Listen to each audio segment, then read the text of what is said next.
안녕하세요. 가정의학과 전문의 이용수입니다. 오늘은 다이어트에 대한 오해를 풀어드리려고 합니다. 적게 먹어야 살이 빠진다라는 말 많이 들어보셨죠? 하지만 오늘 이야기 끝까지 들어보시면 왜 적게 먹는 다이어트로는 건강한 몸을 만들 수 없는지, 그리고 어떤 식으로 먹어야 건강하게 체중을 줄일 수 있는지 명확히 알게 되실 겁니다. 많은 분들이 다이어트를 시작할 때 칼로리에 집착합니다. 빵을 반으로 줄여야지, 밥 양을 줄여야지라고 생각하죠. 하지만 문제는 그렇게 적게 먹는다고 해결되지 않는다는 겁니다. 탄수화물과 지방이 많은 가공식품은 한 번 입에 대면 멈출 수 없게 설계되어 있어서 아무리 의지로 줄여보려 해도 결국 폭식으로 이어지기 쉽습니다. 반대로 단백질과 식이섬유가 풍부한 음식은 포만감을 빨리 주기 때문에 과식이 어렵습니다. 흰밥이나 밀가루 음식을 줄이는 것이 아니라 식단의 종류 자체를 바꿔야 하는 이유가 여기에 있습니다. 건강한 음식으로 배불리 먹으면 자연스럽게 몸이 필요한 만큼만 섭취하게 되고 정신적으로도 스트레스가 줄어듭니다. 저는 처음에 12주 프로그램으로 다이어트를 시작했지만 많은 분들이 중간에 힘들어해서 8주로, 나중에는 4주로 줄이게 되었습니다.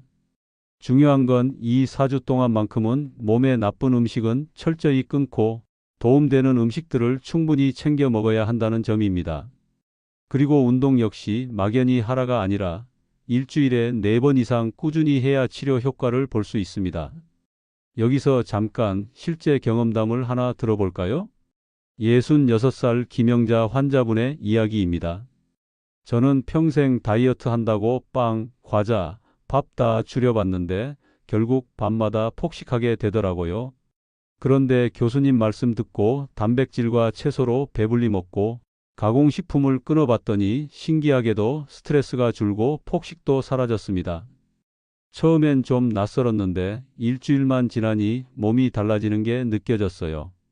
김영자 할머니의 이야기는 우리에게 큰 교훈을 줍니다. 적게 먹는데 집착하지 말고 먹는 종류를 바꾸고 배부르게 먹어야 몸이 회복된다는 점이죠. 지금까지 적게 먹는 다이어트의 위험성과 왜 건강식을 충분히 먹어야 하는지를 이야기했습니다. 다음은 이 4주 프로그램의 구체적인 진행 방법과 1주차 계획을 알려드리겠습니다.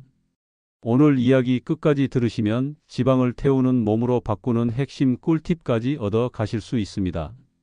다이어트를 시작하는 분들은 대부분 탄수화물 중심의 식사에 익숙합니다. 하지만 이렇게 당을 주로 쓰는 몸은 지방을 잘 태우지 못합니다. 그래서 첫 주에는 지방 대사를 깨우는 단계가 필요합니다. 첫 3일 동안은 탄수화물을 최대한 줄이고 단백질을 충분히 공급합니다. 이때 플레인 요거트, 두부, 단백질 보충제 등이 좋은 선택입니다. 왜냐하면 당이 빠지는 동안 몸은 기아 상태로 인식하고 근육에서 단백질을 끌어다 쓰려 하기 때문에 단백질을 공급해줘야 근손실을 막을 수 있습니다. 첫 3일은 힘듭니다. 몸에서 당을 쓰지 못하니 두통이 생기고 밥 생각이 간절해질 수 있습니다. 하지만 이 과정을 잘 견디면 몸은 서서히 지방을 에너지원으로 쓰기 시작합니다. 그 뒤 4일째부터 7일째까지는 점심 한 끼를 일반식으로 먹습니다. 일반식은 가공식품을 피하고 눈으로 재료가 보이는 음식으로 구성해야 합니다. 두부, 채소, 살코기 등으로 배부르게 먹어야 하고 양은 제한하지 않습니다. 건강식은 과식이 안 되기 때문에 충분히 먹어도 괜찮습니다. 여기서 중요한 건 밥 양을 무조건 줄이지 않아도 된다는 점입니다. 채소와 단백질로 배를 채우고 밥을 먹으면 혈당 관리도 잘 되고 몸이 점차 적응하면서 지방 대사가 원활해집니다. 이쯤에서 한 분의 경험담을 들어볼까요? 69살 박창수 환자분의 사연입니다. 처음에는 탄수화물을 줄이는 게 정말 힘들었어요. 밥 없이는 못 살 줄 알았거든요. 그런데 두부랑 채소, 단백질 보충제를 먹으면서 버텨보니 3일쯤 지나 몸이 가벼워지더니 오히려 밥 생각이 줄어들더라고요. 일주일 지나니까 아침에 일어나기가 훨씬 수월해졌습니다. 박창수 어르신의 이야기는 우리에게 중요한 메시지를 줍니다. 처음 3일은 어렵지만 그 고비를 넘기면 몸이 변하기 시작한다는 점입니다. 이제 두 번째 주와 세 번째 주 계획을 통해 어떻게 간헐적 단식과 운동을 활용해 더 강한 몸으로 바꿀 수 있는지 알려드리겠습니다. 오늘 이야기 끝까지 들어보시면 내장 지방을 줄이고 건강한 몸으로 가는 마지막 열쇠까지 얻어 가실 수 있습니다. 두 번째 주부터는 점심과 저녁을 모두 일반식으로 먹습니다. 이때도 여전히 가공식품은 금물입니다. 그리고 중요한 변화가 들어갑니다. 바로 24시간 간헐적 단식입니다. 예를 들어 저녁을 먹고 다음 날 저녁까지 물만 마시는 방식으로 하루 한 끼를 건너뛰는 겁니다. 이 방법은 일주일에 한 번에서 두 번 정도 시행하면 됩니다. 간헐적 단식의 장점은 강력합니다. 단순히 음식을 적게 먹는 것과는 다르게 성장 호르몬이 분비되고 자가포식이라는 몸의 정화 작용이 활발해집니다. 특히 내장 지방을 줄이고 세포 하나하나를 새롭게 만드는 데 큰 도움이 됩니다.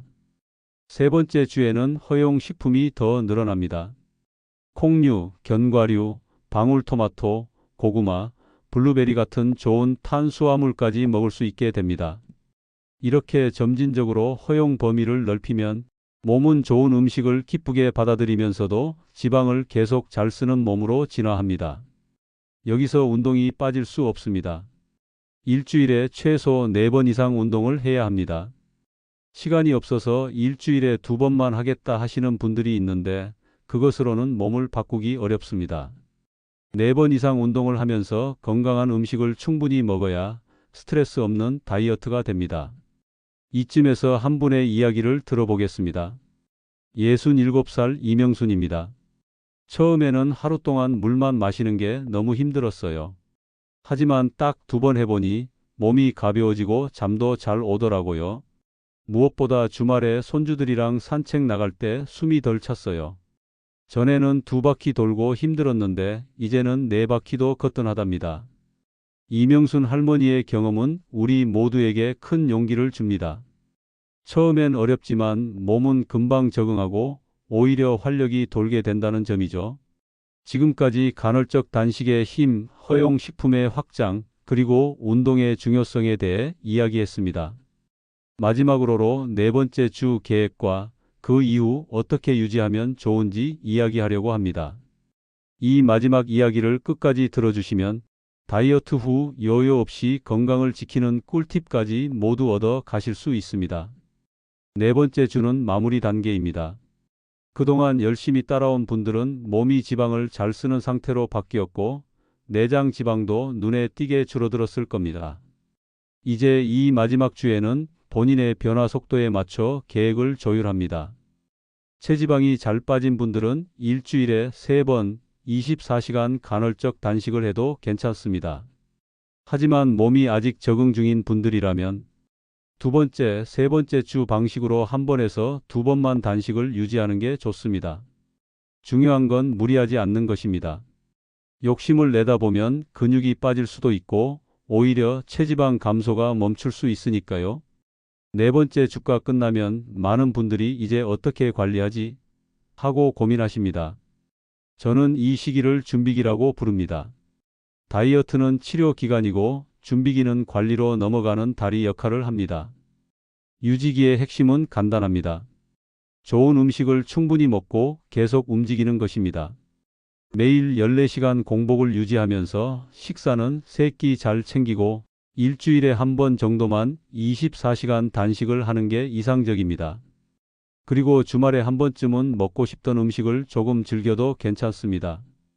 그렇게 한다고 해서 몸이 예전으로 돌아가지는 않습니다. 마지막으로 한 분의 이야기를 들려드릴게요. 65살 김종수입니다. 저는 4주 다 끝나고 나서가 더 중요하더라고요. 처음에는 이걸 계속 반복해야 하나 걱정했는데 선생님 말씀대로 14시간 공복 지키고 운동 꾸준히 하니까 살도 잘 유지되고 몸도 가벼웠습니다. 주말에는 가족이랑 외식도 하고요. 이제는 제 인생에서 처음으로 다이어트가 부담스럽지 않게 느껴져요. 김종수 어르신의 이야기는 우리에게 정말 중요한 교훈을 줍니다. 다이어트는 평생 굶고 참고 억지로 버티는 과정이 아니라 좋은 음식을 즐기고 몸을 돌보는 습관으로 만들어가야 한다는 점입니다. 오늘 이야기의 마지막 핵심은 이겁니다. 몸은 서두른다고 빠르게 변하지 않습니다. 한 달이라는 기간 동안 자신을 잘 돌보고 그 이후에도 좋은 습관을 이어갈 때 진짜 건강한 몸을 만들 수 있습니다. 여러분의 몸과 마음이 건강하게 변화하길 진심으로 응원합니다. 끝까지 함께해 주셔서 감사합니다.